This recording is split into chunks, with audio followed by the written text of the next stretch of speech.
Assalamualaikum warahmatullahi wabarakatuh. Selamat pagi anak soleh dan solehah yang Umi banggakan dan Umi sayangi. Seperti biasa untuk penghantar daring pada pagi hari ini, mari kita saksikan kisah keteladanan dari Nabi Ibrahim alaihissalam. Nabi Ibrahim mempunyai dua istri.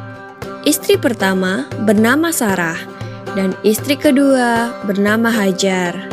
Sarah melahirkan seorang anak laki-laki yang dinamakan Ishak, dan Hajar melahirkan anak laki-laki juga yang bernama Ismail. Sarah merasa kurang senang hidup bersama Hajar. Berkali-kali ia meminta kepada suaminya agar Hajar dan anaknya dipindahkan ke tempat lain.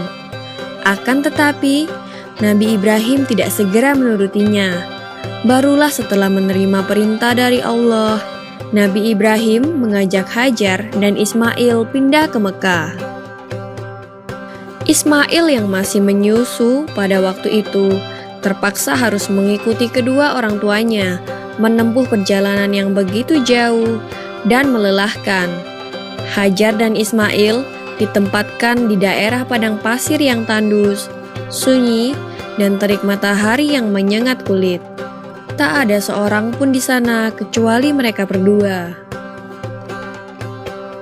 Setelah beberapa tahun Nabi Ibrahim alaihissalam meninggalkan anak dan istrinya itu, ia pun merasa rindu. Beberapa kali ia mengirim utusan untuk melihat keadaan anak dan istrinya itu.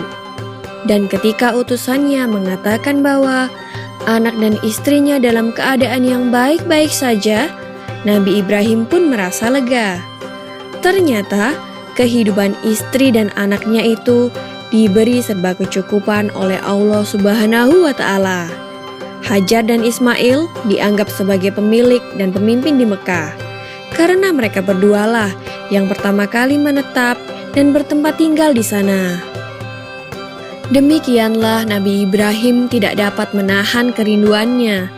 Ia pun berangkat ke Mekah dan bertemu dengan Hajar dan Ismail di padang Arafah. Anak dan istrinya itu sedang menggembalakan hewan ternak yang cukup banyak.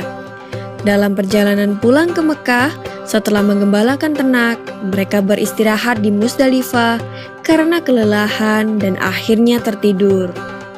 Dalam tidurnya yang sebentar itu, Nabi Ibrahim alaihissalam mendapat wahyu melalui mimpinya. Ia diperintahkan oleh Allah untuk menyembelih Ismail. Anak kesayangannya itu harus dikurbankan sebagai bukti patuhnya Nabi Ibrahim terhadap Tuhannya. Seketika itu juga, Nabi Ibrahim terkejut dan berdebar-debar. Tampak begitu beratnya ujian kali ini. Ia pun akhirnya menguatkan hati demi rasa cintanya yang lebih besar kepada Allah Subhanahu wa Ta'ala. Ia juga pada akhirnya memberitahukan mimpi itu kepada Ismail. "Wahai anakku Ismail, dalam mimpi aku diperintahkan oleh Allah untuk menyerahkanmu sebagai kurban, dan aku harus menyembelihmu. Bagaimana pendapatmu, wahai anakku?" Kata Nabi Ibrahim. Ismail pun menjawab, "Wahai ayah, sekiranya itu perintah Allah, maka laksanakanlah apa yang telah diperintahkannya kepadamu. Aku akan tetap sabar dan ikhlas menerima cobaan ini." Dikisahkan iblis berusaha merintangi perintah Allah kepada Nabi Ibrahim. Berkali-kali iblis membujuk Nabi Ibrahim agar tidak melaksanakan perintah itu. Namun Nabi Ibrahim tetap melaksanakan perintah Allah, dan godaan iblis yang begitu dahsyatnya tak akan mampu meruntuhkan ketaatan Nabi Ibrahim kepada Allah. Nabi Ibrahim membawa Ismail ke atas bukit.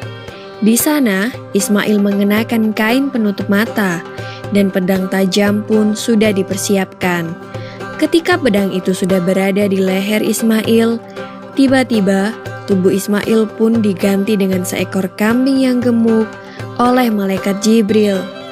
Dengan demikian, selamatlah Ismail dari penyembelihan.